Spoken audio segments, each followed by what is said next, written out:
خیر وضو کیا، نماز پڑھی، بچی کو بلا لیا کہ بیٹا کیا وظیفہ پڑھتی ہو جس کی برکت سے یہ پانی اوپر آیا؟ تو وہ کہتی حضرت صبح اجڑ لے کے آتی ہوں، شام گھر چلی جاتی ہوں۔ فرماتے میں نے ترلا کیا تی ہے 10 میں بھی پڑھاں گا، میرے مرید بھی پڑھن گے، میرے شاگرد بھی پڑھن گے، میرے بچے بھی پڑھن گے۔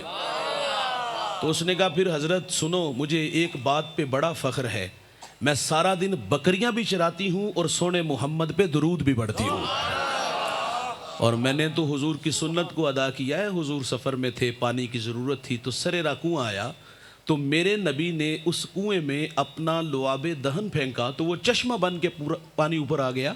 میں فرض محبت ادا کر رہا ہوں، کسی کی ادا کو ادا کر رہا ہوں، یہ وہ مبارک لعاب فدیک کی آنکھوں پہ لگے شفا ملے، کنویں میں آئے تو وہ میٹھا ہو جائے۔ تو حضرت امام حسین رضی اللہ تعالیٰ عنہ کا اعزاز کہ آپ دنیا میں آئے، اور دنیا میں آتے ہی جو سب سے پہلی غذا نصیب ہوئی وہ حضور کا مبارک لعاب نصیب ہوا۔ اللہ کے رسول صلی اللہ علیہ وسلم نے سیدہ فاطمہ سے فرمایا کہ 7 دن بعد میرے بیٹے کا عقیقہ کرنا، سر کے بال اتار کے چاندی کے برابر وزن کرنا اور اس کو صدقہ کر دینا۔ نام حسین رکھا گیا، اور پھر حسین ابن علی رضی اللہ تعالیٰ عنہ حضور کے زیر تربیت 7 سال 7 ماہ 7 دن رہے، اور حضور نے خود زندگی کے آداب سکھائے دونوں شہزادوں کو، کیونکہ یہ دونوں حضور کے پاس تھے۔ ایک دفعہ صدقے کی کھجوریں آئی تھیں تو حضرت حسن نے اٹھا کے منہ میں رکھ لی، تو حضور نے فوراً جو ہے وہ انگلی سے باہر نکال دی اور فرمایا یہ اہل بیت کے لیے جائز نہیں ہے۔ یہاں رک کر کے ایک بات عرض کروں گا، بحیثیت والد سوال کروں گا۔ ہمارے بچے جو باہر سے کما کے لاتے ہیں یا باہر سے لاتے ہیں یا ہم لاتے ہیں، کیا ہم دیوار کھڑی کرتے ہیں یہ جائز ہے اور یہ ناجائز نہیں ہے؟ جائز اور ناجائز میں کیا ہم نے کوئی لکیر کھینچی، اپنے بچوں کو بتایا، یا پھر بچوں سے یہ تقاضا کیا کہ آنا چاہیے جائز ہو یا ناجائز ہو؟ کیونکہ خواب ہم نے دیکھے، ہم نے برادری میں نام، ہم نے بڑا گھر، بڑی گاڑی، بڑا بنگلہ، اور ہم نے نام بنانے کے لیے کہا بچوں جیسے بھی ہے ہمیں پیسہ چاہیے، تو پھر بھائی جان اپنی اولاد سے خیر کی توقع آپ کبھی بھی نہ رکھیے گا۔ حالانکہ بچوں کو تو یہ سکھانا چاہیے تھا کہ نا پتر جو مقدر کا ہوتا ہے وہ مل کے رہتا ہے، الٹی چھلانگیں بھی لگاؤ گے تو جو ہے وہ جتنا لکھا ہے اتنا ہی ملے گا۔ لیکن جب آپ بچوں کو یہ نہیں نہ سکھاؤ گے کہ یہ جائز ہے اور یہ جائز نہیں ہے، یہ جائز اور ناجائز میں نے اور آپ نے سکھانا ہے۔ نہج البلاغہ کا حوالہ ہے، مولا کائنات فرماتے میں سفر میں تھا تو راستے میں ایک بدو ملا، میں نے اونٹ کی نکیل دی، میں نے کہا میں ابھی واپس آیا تو وہ اونٹ کی نکیل چوری کر کے بھاگ گیا۔ صحرا سے اونٹ لیا اور سیدھا دکان پہ آئے، اور دکان پہ آئے تو وہاں دکاندار جس دکان پہ آئے وہاں وہ چور بدو جو ہے وہ نکیل بیچ گیا تھا، تو آپ نے اپنی نکیل پہچان لی اور فرمایا کہ یہ کتنے کی ہے؟ اس نے کہا 2 درہم کی۔ مولا کائنات فرماتے ہیں کہ میں نے آسمان کی طرف منہ کر کے کہا کہ مالک گواہ ہے نا، جب میں نے بدو کو اونٹ دیا تھا تو نیت کی تھی کہ واپس آ کے اس کو 2 درہم دوں گا، اس نے صبر نہیں کیا، حلال کو چھوڑ کے حرام کو اختیار کیا۔ بھائی جان ملتا اتنا ہے جتنا مقدر میں لکھا ہو، مقدر سے زیادہ نہیں ملے گا۔ یہ کس نے سکھانا تھا؟ یہ میں نے سکھانا تھا، یہ آپ نے سکھانا تھا کہ بیٹا اللہ کی تقسیم پہ راضی رہنے کا مزاج رکھو، اوپر نہیں نیچے دیکھنے والا مزاج رکھو، یہ ہم نے سکھانا تھا۔ لیکن معذرت سے کہوں گا اب تو دوڑ لگی ہے، ہم کہتے کہ شریکہ دا بال کتھے چلا گیا، تو نکمیا آج بھی اتھے کھڑا ہے، تو ریڑھی تھے کھلوتا ہے۔ تو پھر جب بچوں سے تقاضے بڑے بڑے تو پھر بچے حلال حرام کی تمیز کیے بغیر لا کے دیں گے، اور جب ہم سوال بھی نہیں کریں گے یہ کہاں سے آیا، تو پھر آنے والے کل سے اپنی اولاد سے خیر کی کبھی بھی توقع نہ رکھیے گا۔ اور بھائی جان رزق حرام سے جو پلنے والے وجود ہوتے ہیں اللہ ان کی دعائیں بھی قبول نہیں کرتا۔ ایک لقمہ حرام کا کھاؤ نا، صرف ایک لقمہ، تو 40 دن دعا قبول نہیں ہوتی۔ میرے نبی فرماتے ایک بندے نے 10 درہم میں لباس خریدا، 9 حلال کے تھے اور 1 حرام کا شامل کیا، اور اس سے لباس خریدا اور لباس خرید کر کے نماز پڑھی وہ لباس پہن کے، تو فرمایا اللہ اس کی نماز بھی قبول نہیں فرمائے گا۔ من دودھ اکٹھا کرو، اس میں 1 قطرہ پیشاب کا ڈال دو تو کیا ہوگا؟ سارا دودھ ناپاک ہو جائے گا۔ بھائی حلال میں حرام کو شامل کرو گے تو سارا ہی حرام ہو جائے گا۔ تو یہ تو میں نے اور آپ نے سکھانا تھا یار۔ حضرت ابو دردہ رضی اللہ تعالیٰ عنہ فجر کی نماز پڑھتے فوراً گھر چلے جاتے ہیں۔ صحابہ نے شکایت کی حضور یہ جلدی چلے جاتے ہیں۔ حضور نے فرمایا اب کے 12 ہیں تو انہیں روک لینا۔ فرمایا جلدی کس بات کی ہوتی ہے؟ تو عرض کی حضور میرے ہی ہمسائیگی میں جو میرا ہمسایہ ہے اس کے گھر میں کھجور کا درخت لگا ہے، اور جب صبح کے وقت مدینے میں ٹھنڈی ہوائیں چلتی ہیں نا تو کچھ کھجوریں میرے گھر میں گرتی ہیں، جلدی اس لیے چلا جاتا ہوں کہ کہیں بے خبری میں میرے بچے وہ کھجور اٹھا کے نہ کھا لیں تو میں اٹھا کے اس کے گھر میں پھینک دیتا ہوں۔ وہ تو محتاط لوگ تھے، احتیاط کرنے والے لوگ تھے۔ رزق حرام سے جو وجود پلیں گے تو ان سے خیر کی توقع اور ان کی دعائیں بھی قبول ہے، اور اگر رزق حلال والا مزاج ہوگا نا تو پھر سنو میاں شیر محمد شرک پوری کو۔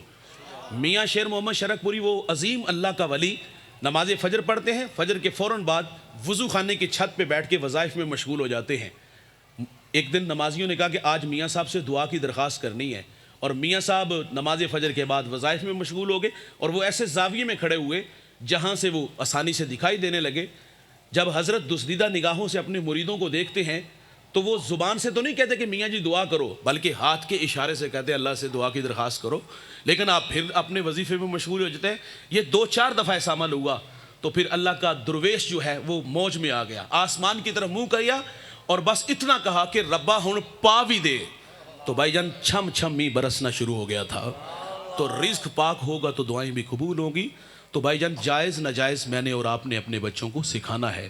تو حضرت نبی رحمت صلی اللہ علیہ وسلم نے حضرت حسن کے منہ میں کھجور تھی اور کھجور کو نکال دیا، اور نکالتے ہوئے کیا فرمایا؟ یہ اہل بیت کے لیے جائز نہیں ہے۔ زندگی کے آداب میرے کریم آقا صلی اللہ علیہ وسلم نے ان شہزادوں کو سکھائے۔ 7 سال آپ کی زیر تربیت رہے، اور امام حسین رضی اللہ تعالیٰ عنہ نے 7 سال اپنے نانا جان کو کیسے دیکھا؟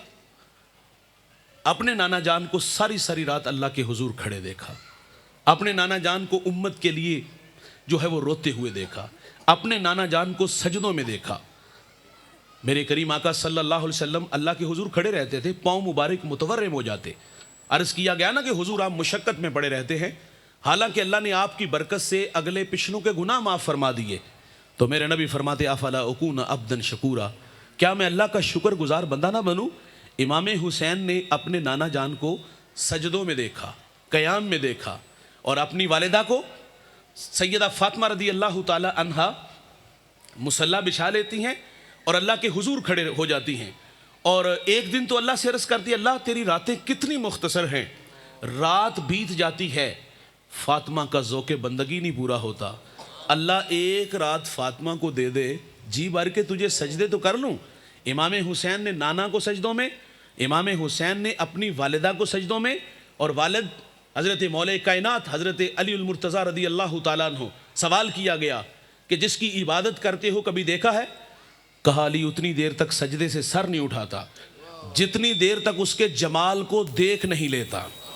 بھائی جان سنیے گا، امام زین العابدین رضی اللہ تعالیٰ عنہ فرماتے ہیں میں نے تہجد اپنے باپ سے سیکھی ہے۔ یہ سجدے کہاں سے ملے؟ گھر سے ملے نا، اور یہ سجدے گھر سے ملے تو سجدے کربلا تک آئے، تلواروں کے سائے میں بھی سجدہ قضا نہیں ہوا، اور یہ کربلا والوں کا پیغام ہے جان جائے مگر نماز نہ جائے۔ یہ نماز کہاں سے ملی تھی؟ گھر سے ملی تھی۔ سیدہ زینب رضی اللہ تعالیٰ عنہ کو پڑھیے گا، جب آپ کربلا سے واپس آئی نا تو کسی خاتون نے آپ سے سوال کیا کہ کربلا میں خاندان نبوت پر سب سے مشکل گھڑی کون سی تھی؟ پوچھنے والے کی غرض سمجھ میں آتی ہے، وہ شہادتوں کی تڑپتی داستان سننا چاہتی تھی۔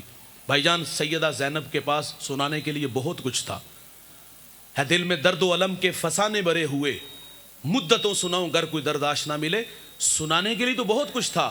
تو سوال یہ ہے کہ سیدہ زینب نے اس خاتون کو جس نے یہ سوال کیا کہ کربلا میں خاندان نبوت پہ سب سے مشکل گھڑی کون سی تھی، تو کیا سیدہ زینب نے علی اکبر کی شہادت کا تذکرہ کیا کہ جب حسین کا بیٹا میدان عمل میں اترا، 18 سالہ جوان اور اپنی تلوار سے کئیوں کو واصل نار کر کے آنے والا، اور جب خیمے کے قریب آیا اور والد سے کہا کہ 2 گھونٹ پانی مل جائیں تو ابا جان دیکھیے گا کہ آپ کا بیٹا کس طرح دشمن کو لتاڑتا ہے، تو پھر حسین ابن علی نے اپنی خشک زبان اپنے بیٹے کے منہ میں رکھ دی، تھوڑی سی تراوٹ آئی اور یہ بیٹا میدان میں اترا، بھائی جان دشمن تو چال بدل چکا تھا، تو دشمن نے دور سے جو ہے وہ حسین کے بیٹے کو پتھر مارے، گھیر لیا چاروں طرف سے، پتھر مارے، پتھر لبوں پر، پتھر رخسار پر، پتھر سر پر، پتھر سینے پر لگے۔ حسین کا بیٹا کربلا کے میدان میں 18 سالہ حسین جوان بہادر، جب اتنے پتھر لگے کہ خود کو وہ سنبھال نہ سکا، زخموں کی تاب نہ لا سکا، گھوڑے سے زمین کی طرف آیا اور آواز دے کے کہا ابا مجھے سنبھالیے گا۔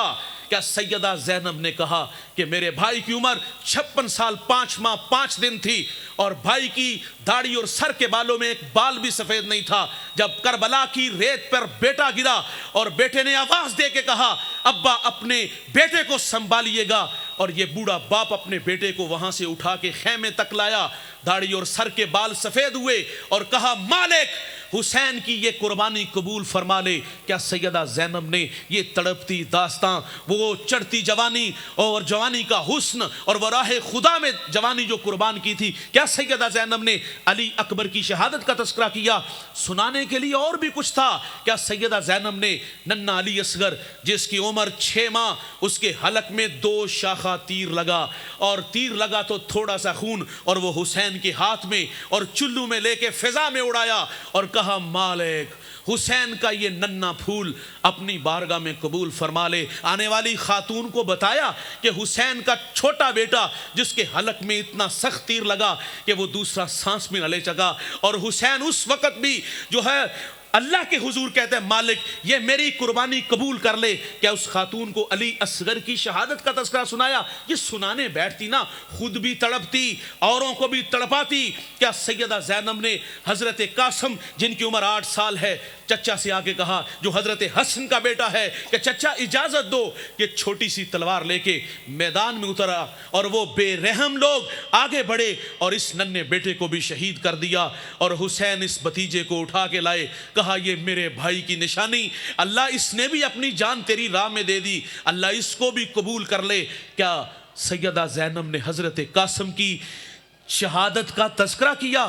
نہیں میرے بھائی، نہ حضرت قاسم کی شہادت کا تذکرہ ہوا، نہ حضرت علی اکبر کی شہادت کا تذکرہ ہوا، نہ علی اصغر کی شہادت کا تذکرہ ہوا، نہ اون محمد کی شہادت کا تذکرہ۔ سنانے بیٹھتی، یہ سنانے کے لیے یہ درد تھا، اگر سنانے بیٹھتی خود بھی تڑپتی، اوروں کو بھی تڑپاتی۔ کیا حضرت عباس کے بازو کٹے، ان کٹے ہوئے بازوؤں کا تذکرہ چھڑا، خیموں کو آگ لگی، کیا اس دکھی داستان کا تذکرہ کیا، اور لاشوں پہ گھوڑے دڑائے گئے، کیا اس داستان کا سیدہ زینب نے تذکرہ کیا؟ سنانے بیٹھتی، خود بھی تڑپتی، اوروں کو بھی تڑپاتی۔ لیکن میرے دوست، میرے بھائی، سیدہ زینب سے سوال کرنے والی خاتون جس کی غرض کہ وہ شہادتوں کی تڑپتی داستان سنائے، نہیں سنائی سیدہ زینب نے حضرت علی اکبر کی شہادت، علی اصغر کی شہادت، حضرت امام حسین کی شہادت، حضرت قاسم کی شہادت، عباس کے کٹے ہوئے بازو۔ بھائی جان سنانے کے لیے بہت کچھ تھا،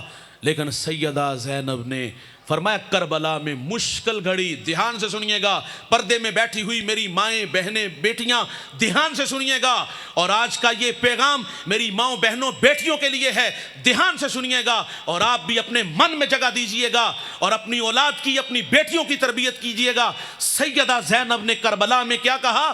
کربلا میں خاندان نبوت پر مشکل گھڑی، خیموں کو آگ لگی، بچوں کو اکٹھا کرنے، لاشوں کو جمع کرنے میں کچھ وقت لگا تھا۔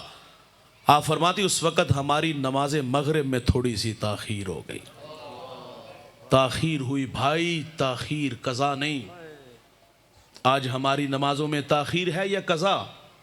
حسینی ہو، حسین کے نام پہ جمع ہوئے ہو، حسین کی یاد میں، تھوڑی سی آواز کم کرے، حسین کی یاد میں تڑپنے والوں، حسین کی یاد میں آنسو بہانے والوں، حسین کے نام کے نعرے الامپنے والوں، محبت ہے، ہم اس محبت کا احترام کرتے ہیں، یہ محبت اللہ رسول اور شہزادوں کی بارگاہ میں قبول فرمائے۔ لیکن آگے بڑھو، میں مر کے بھی زندہ ہوں، اہل وفا کی محفل میں، میری محفل میں آ، میرا مزار نہ پوچھ، دوڑو ان راہوں پہ۔ محبت کہتے ہیں عمل آسان کرتی ہے، محبت دعویٰ ہے، عمل دلیل ہے۔ حسینیت کے نعرے معذرت سے کہوں گا کھوکھلے ہو گئے۔ حسین ابن علی، حسین کی اولاد، حسین کی بہن کربلا میں کیا کہتی ہے؟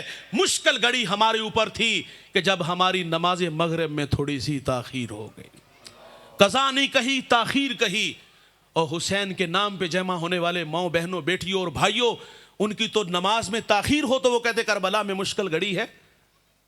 میں اور آپ دیکھیں ہمارے پاس کتنی نمازیں ہیں۔ کربلا والوں نے ہمیں پیغام نہیں دیا جان جائے نماز نہ جائے؟ اور میرے بھائی، جہاں نماز زندہ ہے وہاں دین زندہ ہے، اور جہاں نماز زندہ نہیں وہاں دین کہاں ہوگا؟ اور آج ریشو دیکھ لے کتنے لوگ نماز پڑھتے ہیں، آپ انگلیوں کے پوروں پہ گن کے بتائیں گے۔ یہ نہیں حساب لگانے میں کوئی ٹائم لگے گا، بھی بتائیں گے زندگی میں کتنی نمازیں پڑھی۔ فجر، جمعہ، عید، فخر سے کہنے والے بھی ملیں گے جمن تو لے گئے ہون تک کدی مسجد منہ بھی نہیں ویکھیا۔ ریشو بتا رہا ہوں، کل سے شروع کریں گے۔ کل شروع ہوئی، کل ضرور آئے، وعدہ کر کے گئے تھے نا، بے وفا نہیں نکلے، وفادار تھے، لیکن رخ بدل لیا انہوں نے۔ کل آئے تو مسجد میں نہیں، کل آئے تو امام کے پیچھے نہیں، کل آئے جنازے گاہ میں، کل آئے امام کے پیچھے نہیں، امام کے آگے۔ اور یہ کندھے، آپ کے کندھے میرے کندھے گواہ ہیں، ان کندھوں پہ ان حسینوں کو، ان جوانوں کو جو اللہ کی دھرتی پہ اکڑ اکڑ کے چلتے تھے، جو اپنے جیسا کسی کو نہیں سمجھتے تھے، جو سمجھتے تھے میرے جیسا کون، ہم نے اسے حسینوں کو، جوانوں کو ان کندھوں پہ اٹھایا اور منا من مٹی کے نیچے چھوڑ کے آئے۔ بھائی جان، جنہوں نے کہا تھا کہ کل سے شروع کریں گے، کل آئے تو قبرستان میں، کل آئے تو جنازے گاہ میں، کل آئے تو قبر کی مٹی کا رزق بنے، یہ وعدہ کر کے جاتے کہ کل سے شروع کریں گے۔ کوئی کہتا ہے کپڑے پاک نہیں، کپڑوں کی کہاں کہانی ہے، من گندے ہو گئے۔ اگر یہ من ستھرے ہوتے تو پیوند لگے کپڑے اللہ کے حضور کھڑا کر دیتے۔ ہاں، نماز کی دعوت ہوتے، کہتے تھے کہ مولوی صاحب، یہ بھی بعض لوگ ہمیں ملتے وہ کہتے ہیں مولوی صاحب اسی نہیں پڑھ دے، لیکن اے نکمے تے پڑھن۔ باپ بے نمازی ہو، بیٹے کو سجدے ملیں گے؟ اولاد کو نیک بنانا ہے، خود نیک بنو۔ باپ بے نمازی، بیٹے کو سجدے کہاں سے ملیں گے؟ ماں بے نمازی ہے، بیٹی کو سجدے کہاں سے ملیں گے؟ کیا اولاد کو سکھا نہیں سکتے کہ میرے رسول معراج کی خلوتوں سے امت کے لیے 5 نمازیں لائے؟ کیا اولاد کو سکھا نہیں سکتے تھے کہ میرے نبی نے اس امت سے کتنی محبت کی؟ آئے رہے اور اللہ کے حضور حاضر ہونے لگے تو اس وقت بھی اس امت کے نغمے تھے۔ فضل بن عباس کہتے ہیں جب مرکز نور میں حضور کو اتارا گیا تو لب حرکت میں تھے، کان قریب کر کے سنا تو حضور اس وقت بھی فرما رہے تھے اللہ میری امت کی مغفرت فرما دے۔ کیا ہم نے اپنی بیٹوں کو سکھایا کہ اس نبی کے امتی ہو تم جس نبی نے رو رو کے تمہارے لیے دعائیں مانگی؟ عذاب کی آیتیں اتری نا، رنگ متغیر ہوا، مجمع صحابہ سے اٹھے اور باہر چلے گئے۔ صحابہ سمجھے شاید حضور کسی حاجت کے لیے گئے ہیں، تھوڑی دیر انتظار کیا، تشریف نہ لائے تو تلاش کرنا شروع کیا، 1 دن 2 دن، حتیٰ کہ تیسرے دن کا سویرا طلوع ہوا، ممبر اداس، گلیاں اجڑ گئیں، بلال حبشی مدینے کی گلیوں میں چیخیں مار مار کے روتا ہے، سیدہ فاطمہ گھر میں غشی پر غشی آ رہی ہے۔ واصف علی واصف کہتے ہیں شرم مکان کا نہیں مکین کا ہوتا ہے، یثرب تھا بیماریوں کا گھر تھا، سونے محمد کے قدم لگے اللہ مدینے کی خاک میں شفا رکھ دیتا ہے۔ تیسرا دن ہوا، صحابہ جنگل میں چلے گئے، چرواہا ملا، اس سے کہتے یار اس نام کا کوئی شخص تو نہیں دیکھا؟ اس نے کہا اتنا میٹھا نام تو پہلی دفعہ سنا ہے۔ ہاں میں اتنا جانتا ہوں، وہ سامنے غار دیکھتے ہو جس کا نام جبل صلاح ہے، وہاں ایک جوان ہے جو صبح بھی روتا ہے شام بھی روتا ہے، اور کہتا ہے وہ بکریاں دیکھو میری حلقہ بنائے بیٹھی ہیں، نہ کچھ کھاتی ہیں نہ کچھ پیتی ہیں، وہ روتے ہیں تو یہ بھی روتی ہیں۔ کہا وہ رونے والا کیا کہتا ہے؟ کہا اس کے لہجے کے درد نے انہیں بھی رلا دیا، جانوروں کو بھی رلا۔ کہا کیا کہتا ہے؟ کہا اس نے کہا وہ امتی امتی کے نغمے دیتا ہے۔ صحابہ اندر داخل ہوئے، بے جان جسموں میں جان آئی، کیا دیکھتے ہیں کہ حضور کی پیشانی نکیلے پتھر پہ جھکی ہے، رو رو کے کہہ رہے تھے اللہ میری امت، اے اللہ میری امت، اے اللہ میری امت۔ صحابہ نے عرض کیا، سیدنا صدیق اکبر آگے بڑھے، حضور 3 دن جدائیوں میں گزر گئے، مہربانی فرمائیں تشریف لائیں۔ فرمائے اتنی دیر تک سجدے سے سر نہیں اٹھاؤں گا جتنی دیر تک اللہ امت کے معاملے میں مجھے راضی نہیں کر دیتا۔ کیا سکھایا اپنے بچوں کو کہ میرے نبی تو 3 دن رو رو کے ہمارے لیے دعائیں مانگتے رہے اور امت کے لیے نماز لائے، امت کے لیے سجدے لائے۔ امت کہاں کھڑی ہے؟ کیا ہم نے اپنی بیٹیوں کو اپنے بیٹوں کو سکھایا کہ 3 دن میرے نبی غار میں روتے رہے اور امت کے لیے دعائیں مانگتے رہے؟ کہا اتنی دیر تک سجدے سے سر نہیں اٹھاؤں گا جتنی دیر تک اللہ مجھے راضی نہیں کر دیتا۔ ابو بکر آگے بڑھے، سیدہ فاطمہ کو خبر ملی، آپ مدینے کی عورتوں کو لے کے اس غار کی طرف بڑھی۔ راوی کہتا ہے سیدہ کے تن پہ جو ردا تھی نا اس پر 14 پیوند لگے تھے۔ مالک کونین ہیں گو پاس کچھ رکھتے نہیں، 2 جہاں کی نعمتیں ہیں